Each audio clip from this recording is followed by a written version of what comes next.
Good evening, good afternoon, wherever you find yourself in this weird, wild, wacky world, and welcome to another exciting installment of Darkness in Dublin, where Max has had the revelation that not all clergymen physically live in their churches. Heresy! This evening's scene is going to be set just outside the bishoprical palace of central Dublin, which is located just opposite the St. Patrick's Cathedral in St. Mary's Green, which is a large green area at the centre of Dublin. It is a large Victorian house that has grand sweeping staircases, that has a colonnaded entranceway. It will be literally about 9 o'clock in the morning as Eliza Hoth and co. make a desperate dash in order to try and intercept the Archbishop before he leaves. One sec. Oh, Cole. I was just like, huh? Eliza is literally just running, parked her car somewhere, will probably get a fine, whatever. Eliza is currently regretting all those hours spent in the lab and not, running on a treadmill. Fuck off! Unassailable wall of stories. All right, I'm back. Sorry. Fuck off on the saleable wall of stories. You will see De Calvornay as he is walking down the rather large set of stone steps from his house. He is for once not wearing a cassock. Holy crap! He's wearing people clothes. I've seen him wear people clothes before. Oh yes, you saw him during that arc where he wore people clothes. Yes. So she'll like come to a sliding stop and like pant like Danielle will probably just be walking from the other side of the street, like right in front of him, just like Oh, Eliza, didn't expect to see you here. And she'll nod towards the Archbishop. One moment. Okay. Okay. Hi. And let me understand, Miss Hart, that once again I owe you my thanks for your quick action yesterday. You don't owe me anything. Where are you going? Guess that was something I was about to ask. He will very calmly he will put down, he has a small bag in his hand, like a small kind of carry bag. He will put it down. He will say, I am leaving in order to truly find myself, Miss Hoth. But you can't leave. Why? Because this fucking city needs you. You ass. Did you call him an ass? I did. Eliza's like, oh, shit. Feeling very many ways about this. Miss Hoth. He will look up at you, and for the record, his eyes are incredibly blue, like in sky blue. And he will say, if I stay here, Miss Hoth, I will be forced to discharge my duties in a way that I do not wish to discharge them.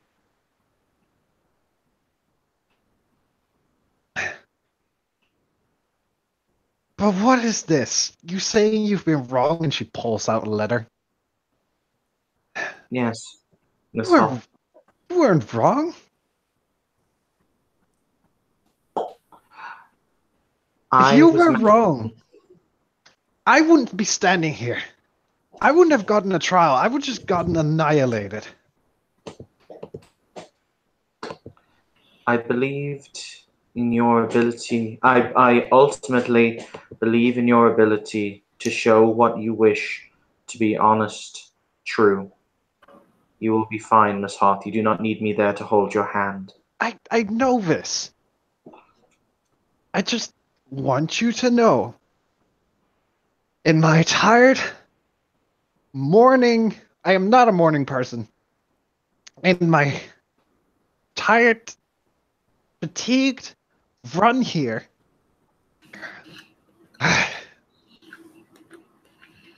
You didn't do anything wrong. There's no self-doubt in this.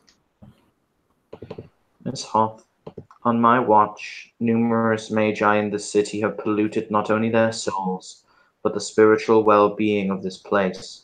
Ultimately, Father Belmont, for example, did so in order to ascribe to a greater purity, and that is something that is acceptable.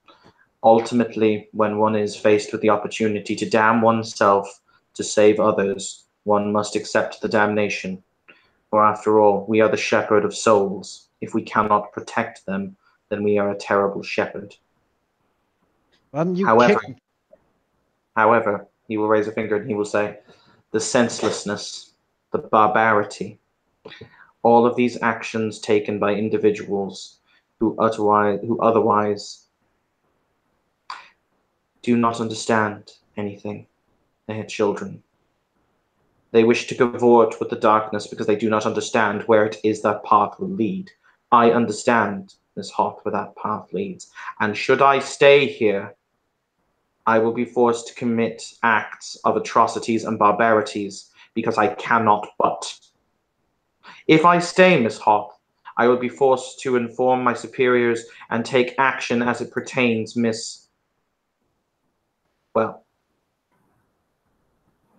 I will be forced to discharge the duties of my office.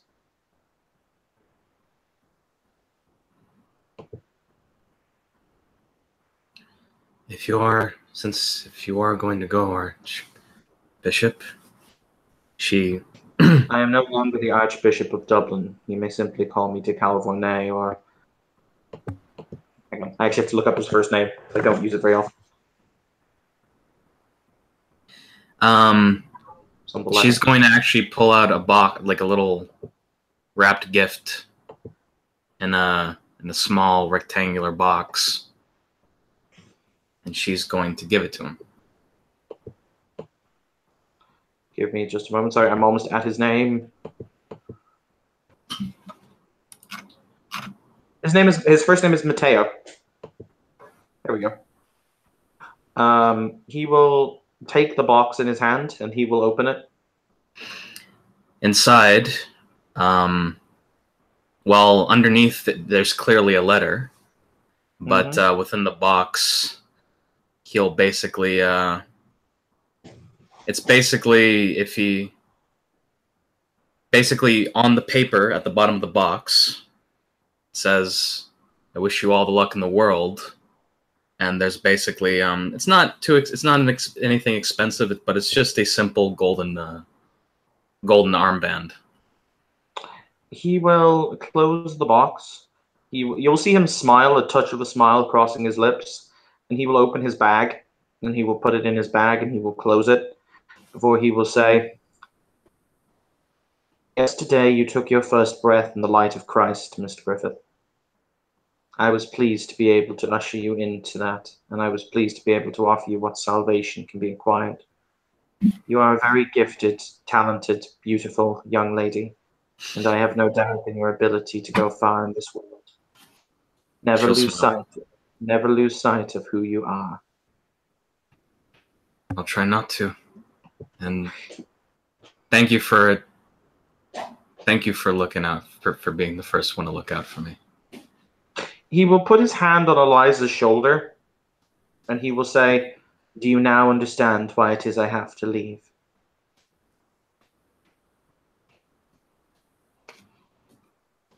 Make a painful face.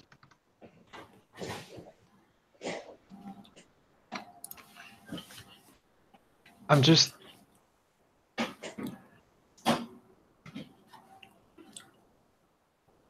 scared, okay? Not because of what will happen to Dublin. Not because of who's gonna be running it. I'm just worried about you. Oh. Ultimately, Miss Hoth, we all walk a path in life that is set down for us. Whether we choose to accept it or not, we must walk the road, be it wide and filled with smiling faces or narrow and littered with brambles and thorns. We merely must accept the path that we merely must accept the path that we must walk.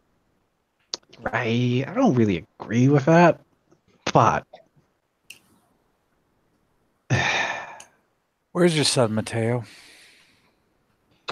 My son, he will look down and he will say, my son is with his mother. Is that a physical place? He will kind of give a half smile in a manner of speaking. I believe that I believe Miss Griffith recently met my son's mother. She'll kind of look to him and say, and she'll say, Gabriel? Gabrielle. Sorry if I pronounced that wrong, but interesting. She'll kind of nod her head and actually just kind of have a not bad look on her face. My son is beyond the ability of those to hurt him. It will take a relatively long period of time for him to be in any way healed. This is unfortunate. However, as I have said, I am merely here in order to see to the final preparations before I depart. Miss Hoth, I emphasize this. There is a deep sigh, a sighing of breath, and he will say, what Miss Kimura did is abominable, beyond all words, beyond all actions, and beyond all deeds. Even your society, who view the world in a secular manner, do not truck with what she has trucked with.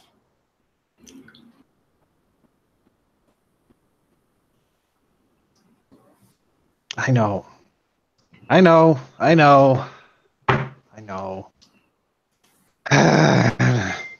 She then brought a physical manifestation of the beast himself, admittedly with ignorance in her eyes, into a holy church, a place of God, and defiled it with its presence.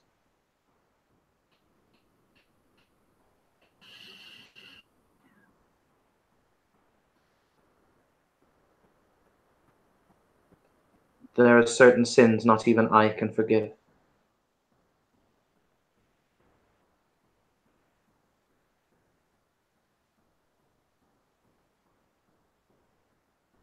Mateo, if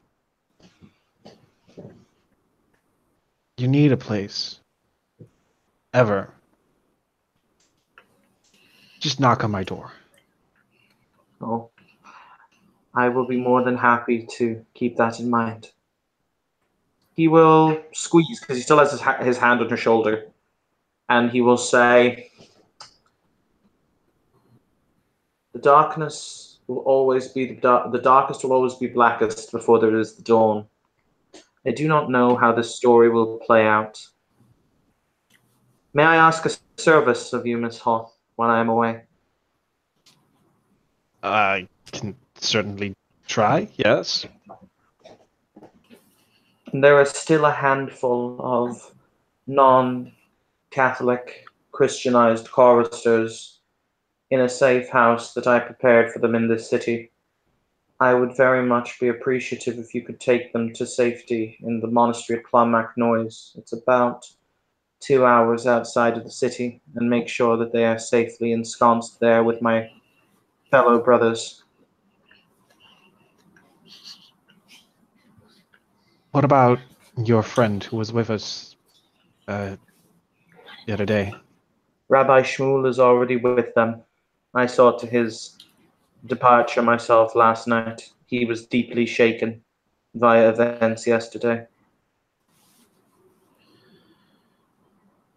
Understood. All right, I'll... yeah, sure. You want to tag team that, Daniela? Yeah, just gotta do a little bit of meditation and I should be up for it. I got a large car. Cool. I can at the very least make sure if anyone's injured, make sure they're okay. Miss Hart, you may require some alternate form of transportation, as there are approximately 10 of them. I have a large car. Excellent.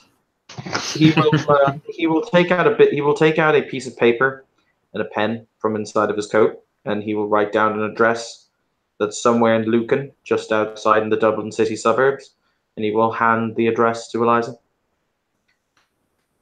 Just take it.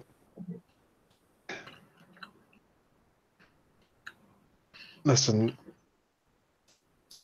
I mean it. I owe you literally the chance and future of the Danae.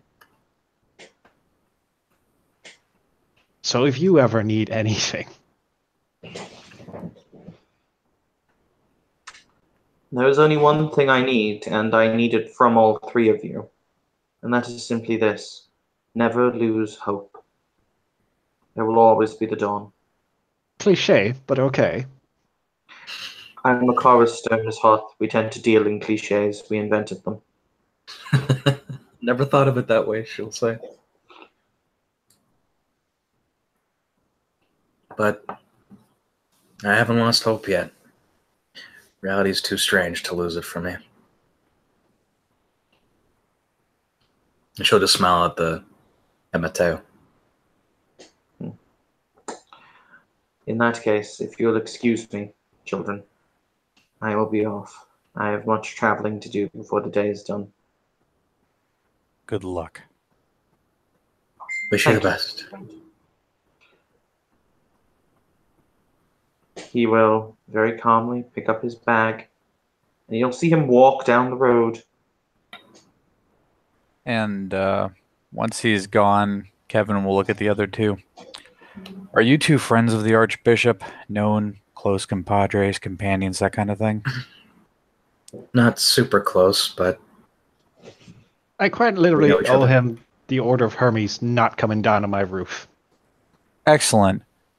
That means you, Danielle, are going to be in the car with the actual people that need to be moved. Find the best driver you can for that car. Eliza, you and me are going to be in the decoy car. okay. Yes. We are not dealing with people who think like him. We are dealing with people who think like me. And the first thing I would do is to, well, come after you in your suspiciously large car.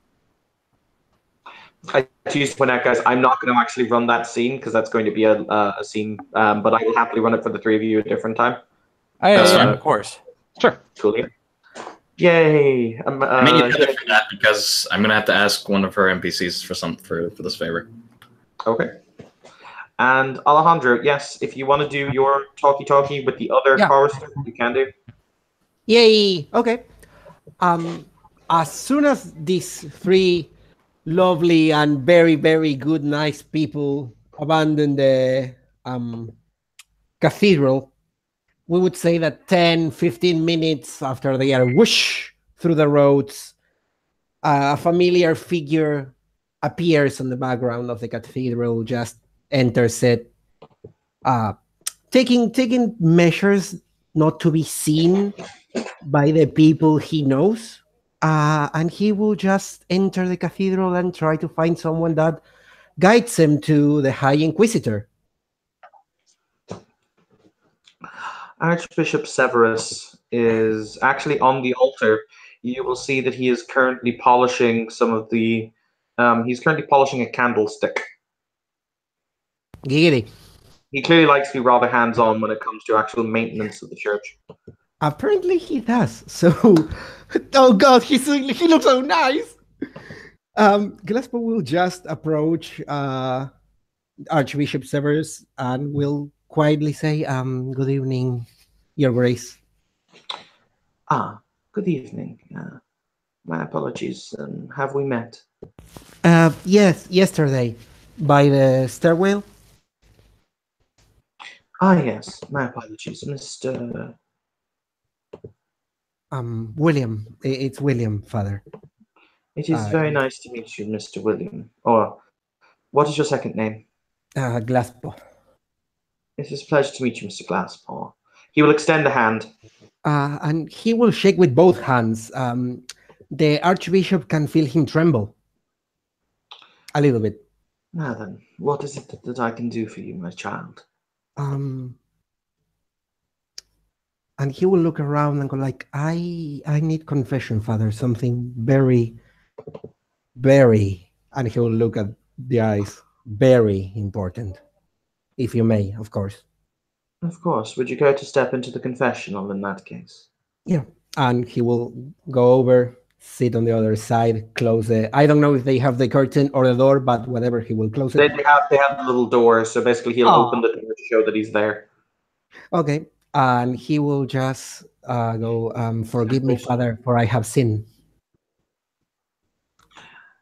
What are your sins, my child? Interacting with an enemy of the faith, Father. I see. In what context did you interact with such an individual? Passing acquaintance and hearing some of her luck. I have been told that things are happening on the chorus.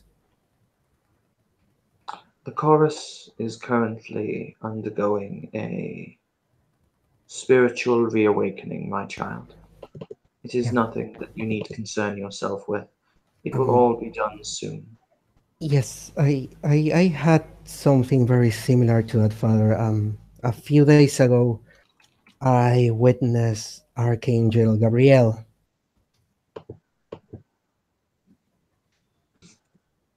And she admitted to a few things that made me feel more closer to the Celestial Chorus. And as a proof of my idea to change my path, Father, I wish to do something for the chorus. All actions done within the light of the Almighty have their virtue, my child. I know the name of a mage who has been dealing pack with demons, and of a mage who has done something against the old Archbishop. I see. I will give it to you, Father. This is just a humble supplication. If you might, and of course you might not if you do not wish so. What is the name, my child? And I will grant you absolution for your sins. The name is Yuki Kimura. He will just say the name because he doesn't know the last name. Sorry, he will just say the mage is Yuki.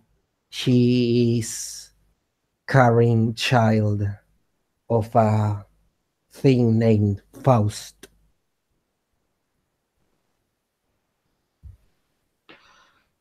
There is a deathly stillness from the other side of the confessional booth for a moment. Oh boy. A deathly, deathly silence. And he will say, I see.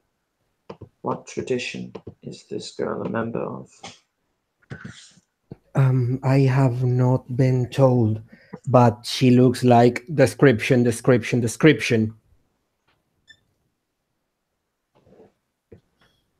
I see. Ves numpre et sece manum et in pace. He will do the sign of the cross. I need to ask a favor from you, Father. By all means, my child. May you give me the gift of not remembering this. Not because of shame, but I'm just a little bit afraid of how the magical community can or might react to this. Our Lord, who art in heaven, hallowed be thy name.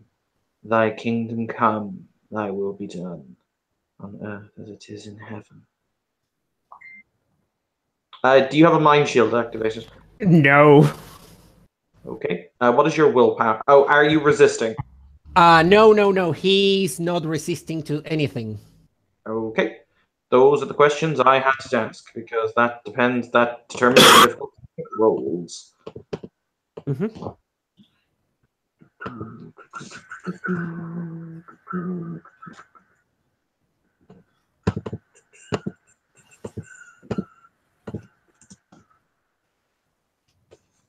All right.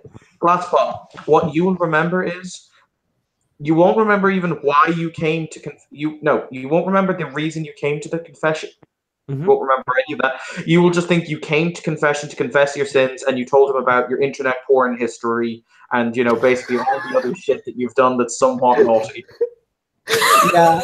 And after this, he will like, Father, now that I'm clean after my naughty acts, may I ask your guidance to join the chorus? Of course, my child. However, I am rather busy right now. If you would care to come back tomorrow, I would be more than happy to discuss the concept of your baptism, etc. Oh, sure. Thank you very much, Father. By all means, my child. He will stand up and walk out of the confessional. Yep. And Glasspaw just goes out, shakes his hand, and turns around, hands in the pocket, walks away. Just because I want to do a chilling note, the Archbishop Severus will walk onto the altar. He will continue his work. As he does so, this individual will step out of the shadows, and he will say, "You wish to see me, your guys?" The man will then answer, "Ah, yes. Yuki Kimura, or Yuki rather. This Asian girl. Find her. I don't care if you need to burn the city to the ground. Find her. It will be as you command, your guys." There'll be a click of the heels before the individual strides away into the darkness of the church. If Mr. Gallo wishes to come in and talk to the Inquisitor, he can. Actually, well, I came to say goodbye to the Archbishop, so I'm just actually getting my thoughts together. It's cool. Basically, people asked, because actually saying goodbye to the Archbishop proved to be relatively short, so people asked if they could just segue into doing something else they wanted, and I was like, sure.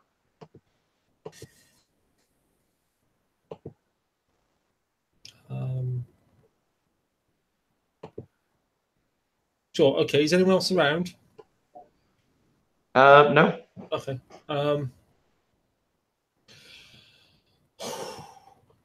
There's just the man standing. He's currently polishing a candlestick, standing on the altar. I hear congratulations are in order, Your Grace. It is not a promotion that I would have wanted. However, it is one that I have been given. He will extend his ringed hand. We will lower his head and not literally kiss him, but go through the motions of taking it as if he was. That's entirely fine. He will say, "What can I do for you today, my child?"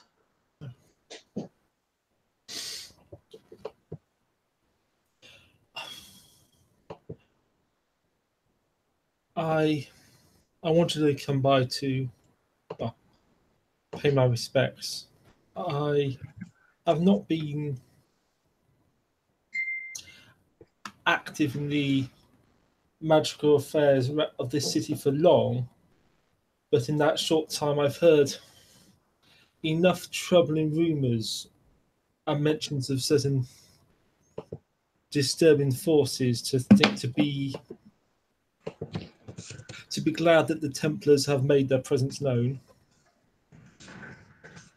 I was rather hoping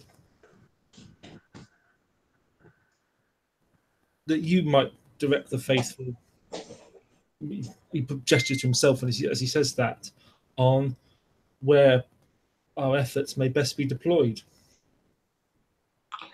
Currently, the Templars are in the process of eliminating enemies to the faith, wherever they may hide themselves, wherever they may be. This city has been riddled with far too much corruption. The technocracy and their idolatrance. Sorry, the technocracy and they're not idolaters at all. The technocracy and their, he ponders his next words rather carefully. Heathen disregard for the Almighty, the corruption of the fallen who brazenly walk the streets and make deals with magi. It cannot be allowed to continue. I think perhaps that is why my heart is troubled. It is not that there is infernal activity. It's not that foolish people speak to them, maybe even do deals with them. It is that so many magi, I get the sense, tolerate it, that they don't seem to care about the implications. Yes. I struggle to understand how the traditions have got to that point, that level of moral sickness. Oftentimes, those who have power are blinded by their quest for more power. I have spent my life eradicating cults, eradicating heathens and their blasphemous ways, hunting Nefandi and casting down fallen angels. This is what I have dedicated my life to, and yet, every time one enemy is vanquished, two more take their place. It is the test of God that we must always be vigilant, lest the beast rear its head.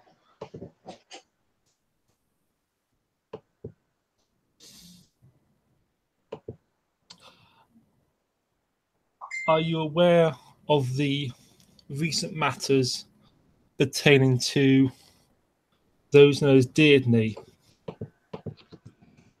He will contemplate and he will nod.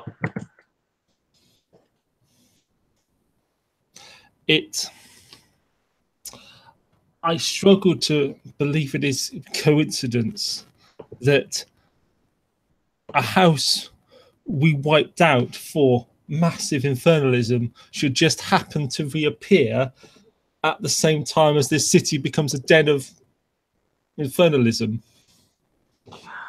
He will shrug and he will say, if it helps, my order did not believe the Diadne were infernalists when it first occurred. I beg pardon for my ignorance, Your Highness. I was not even aware the Templars were founded at that time. I am not a Templar. I am a chorister. But yes, long ago. The Messianic Voices have always kept detailed records on these matters. We offered to investigate when there was the issue of House Diadne. Ironically, this kind of lore is somewhat my specialty, I'm sure you'll understand. We offered to aid in the investigation as we are uniquely suited to the task. However, they were disinclined to accept our aid in the matter. He will shrug. And then, of course, there was the corruption of House Titalos. That is well documented. Indeed. However, you may be right, and investigation should be launched into the resurgence of this house and I'm led to understand from my research and what I have been told that there is some kind of grand chantry of the Diadne located somewhere within the city. I would very much be interested in reading their archives, seeing the truth to an interesting rumor. But then again, there is also, I'm led to understand, meant to be some kind of hearing on the matter. Yes, there is. I do not know if and when a date has been set for it. Or exactly who claims their mantle now. Yes. That is the question.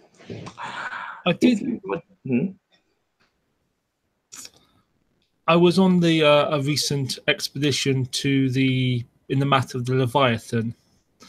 During that, the one known as Sketch, he referred to the Deirdre mission twice, speaking to Eliza, an Aetheryte, which seemed strange to me. I would not associate an Aetheryte with such paganism, but I don't know. As I say, I've come to you hoping for information because I know so little of what is afoot, but I sense a great many things are. Indeed, unfortunately, until now, I have not had the power in order to exercise my preferred methods of information gathering. However, now I have been given the full faith of the Curia and the Pontificus Maximus in order to see to it that the city is brought, if need be, kicking and screaming back into God's grace. First, I will deal with the infernalism. That is the primary concern for now.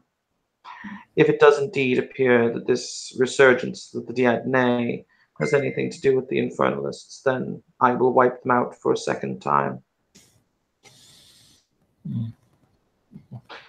I have no doubt that the Order of Hermes would be most gracious if this discordant voice was silenced from their harmony. Oh, they would be more than grateful. I'm sure many would be keen to take part. He will reach out a hand and he will squeeze Mr. Gallo's arm and he will say, my apologies, your name was, my child?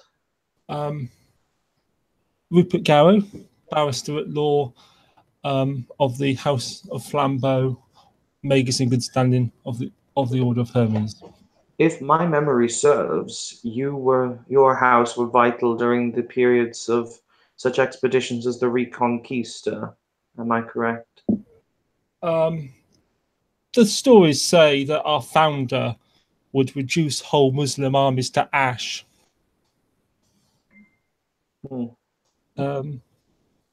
He was a pious Christian, but he was also a good man fighting to reclaim his homeland. There is morality in those. There is morality in those who fight the enemies of God. But yes, Mr. Gallo, I sense that you are indeed one of the faithful of this city. And when the time comes and the clarion call sounds, I have no doubt that you will be eager to put the value of your faith forward, as it were. I thank you for your confidence in me. I have sought to find my place in this world, maintaining the rule of law, maintaining justice, seeing that it's done upon the guilty and the innocent. I have not often taken up the mantle of warrior, as many of my house have done. I have fought my battles with words, with points of law. A good debate can oftentimes be as dangerous as any blade, Mr. Gallo.